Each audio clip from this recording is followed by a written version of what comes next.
I'm taking Casey Neistat's monthly class, and I just finished my first project. I'm calling it Happy Hour for Crows, and I want to share the 3 lessons that I picked up while working on this project and taking the first 2 weeks of Casey's class. First, a little backstory on the class. So for this first project, the idea was to go out and shoot a spontaneous video of something interesting in our neighborhood. Basically like shoot a vlog. Casey did his own video for this project where he goes to Chinatown and he films himself buying a counterfeit handbag, and we get to see his process for shooting that video as well as editing the video. And so then the assignment is for all of us in the class to go to our neighborhoods and shoot something interesting. For me, what's interesting is these massive murders of crows that come around sunset and gather like hundreds of them. And so I went out to try to see if I could capture these crows and just what it looks like, because it's pretty nuts. So enough setup for what this first project was. Here's the first lesson. Lesson number 1,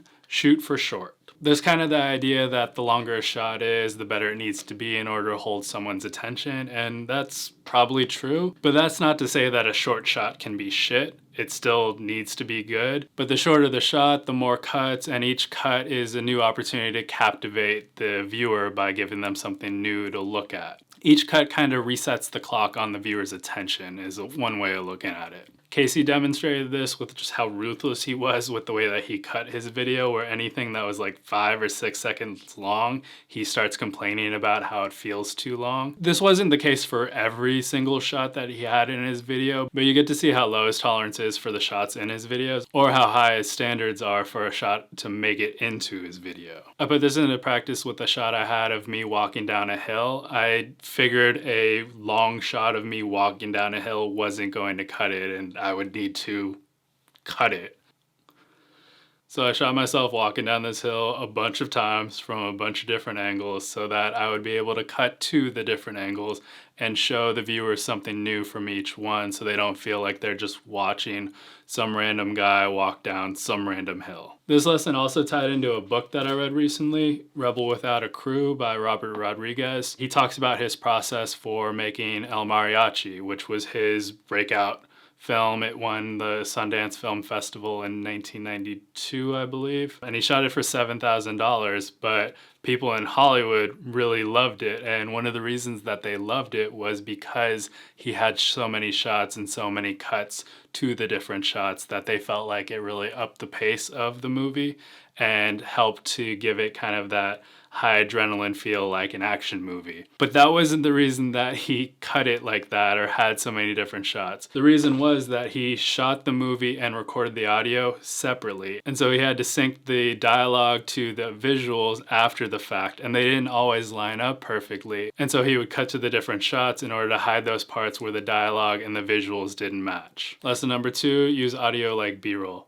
This may seem obvious because there are already a number of ways in which audio is used like B-roll, like music, which is used for B-roll montages, and then sound effects, which is probably the closest audio analog to a B-roll clip. But the lesson I picked up from Casey's class, both from watching him work on his project, but then also working on my own project, is how you can play around with the narrative audio and use that as a kind of B-roll where you're detaching that audio from whatever clip that it was recorded with and maybe using it at a different point to associate with a different clip entirely. Casey did this with his video where he had a shot of him showing the counterfeit handbag sellers, but he didn't like the audio that he had when he was pointing at them. So he took some audio of him talking a few seconds after the fact and laid it under that initial video clip because he thought that would make for the most interesting clip, taking the interesting visual and the interesting audio and putting them together even if they weren't shot together. I applied this lesson in the opening shot for my video where I knew I wanted to use the audio of me saying, "Oh, I see the crows." But the shot when I said that was just a blank sky. You don't actually see the crows coming for a few seconds later.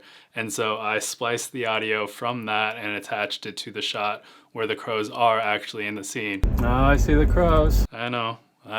Pretty small revelation, if it even qualifies as a revelation. But for me, it does qualify as a revelation because it's not just taking audio and laying B-roll on top of it, but taking the audio and attaching it to a clip where it seems like there is a natural connection between the two, where it seems like this audio could have been recorded while this thing was happening in front of the camera. Like the first lesson, this lesson really taught me how much freedom we actually have with videos, and not only with the footage, but also with the audio.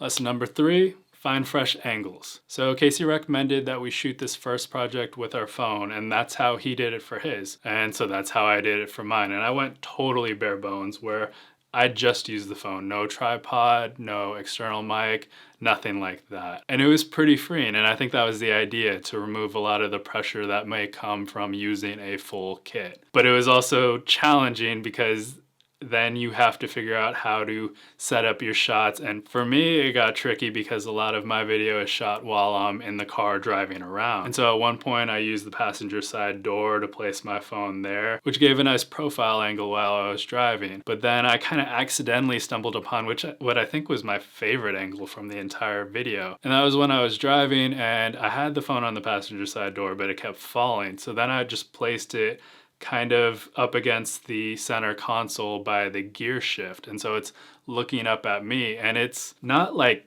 a great angle. It's largely a shot of my hairy leg, but it's a really weird, interesting angle. And I don't think it's an angle I would have considered whatsoever if I actually had my camera. But again, it was a lesson of how much freedom we really have when we're making these videos. All right, so those are the 3 things that I learned from working on this first video for Casey's class. I hope to follow up in a couple weeks with another video after working on the second project and sharing what I learned from that. But for now, here is this first video. Enjoy. I had a feeling this would be a pursuit video, and it is becoming a pursuit video. Oh, I see the crows.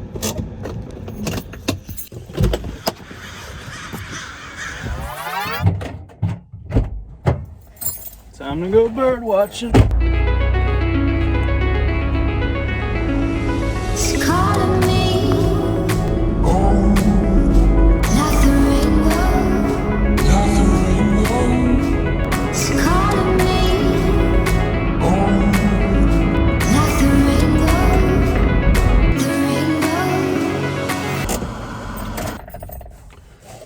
So there are these crows by where I live. Pretty much every afternoon, flying these huge murders, and you'll just have like dozens, like 100 crows on roofs, on sidewalks, in the streets.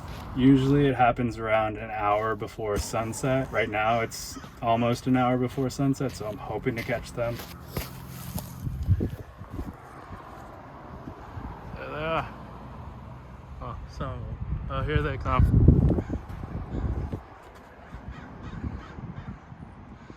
See, they're going into the neighborhood. Well, I thought this would be a good spot to see them, and I've seen them, but now they've headed that way, so I gotta go now find wherever they went.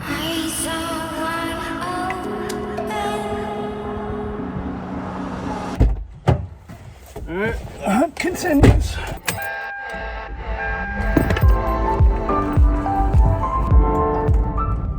Looked like they were headed back into the neighborhood.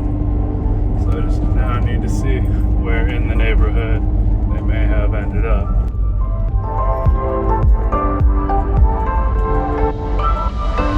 Oh, here we go. Well, we found them. It's just a matter of figuring out where they're going to. They're either going to where these apartments are or the grocery store I've seen them at before. Now I see the crows. We found it.